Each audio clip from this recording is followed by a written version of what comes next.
الحمد لله نحمده ونصلي على رسوله الكريم أما بعد فأعوذ بالله من الشيطان الرجيم بسم الله الرحمن الرحيم إنا نحن نزلنا الذكر وإنا له لحافظون صدق الله العظيم الحمد لله সকল প্রশংসা আল্লাহ তাআলার জন্য।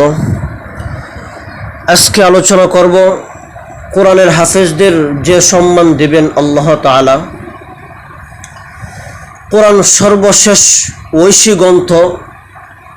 আল্লাহ কোরআনকে কিয়ামত পর্যন্ত আগত মানুষের জন্য হেদায়েতের মাধ্যম হিসাবে মনোনীত করেছেন এবং পৃথিবীর শেষ দিন পর্যন্ত রক্ষার অঙ্গীকার করেছেন।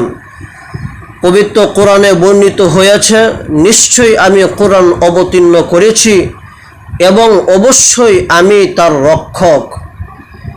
হাফেজরা সর্বশ্রেষ্ঠ বাণী, কোরআনের দ্বারক। একাধিক আয়াত ও হাদিসে কোরআনের দ্বারক বাহক হাফেজদের বিশেষ মর্যাদার কথা ঘোষণা করা হয়েছে। রাসূলুল্লাহ সাল্লাল্লাহু আলাইহি ওয়াসাল্লাম বলেছেন, নিশ্চয়ই তোমাদের মধ্যে সর্বোত্তম ওই ব্যক্তি যে নিজে কোরআন শেখে এবং অন্যকে শিক্ষা দেয়। হাফেজে কোরআন সর্বোত্তম ব্যক্তি এবং সম্মানিত বান্দাদের অন্তর্ভুক্ত। বেশি বেশি কোরআন তেলাওয়াতকারীদের ব্যাপারে নবীজি সাল্লাল্লাহু আলাইহি ওয়াসাল্লাম জানিয়েছেন, তারা আল্লাহর পরিজন। আনাস বিন মালিক রাদিয়াল্লাহু থেকে বর্ণিত, রাসূলুল্লাহ সাল্লাল্লাহু আলাইহি ওয়াসাল্লাম ইরশাদ করেছেন, কিছু মানুষ আল্লাহর পরিজন।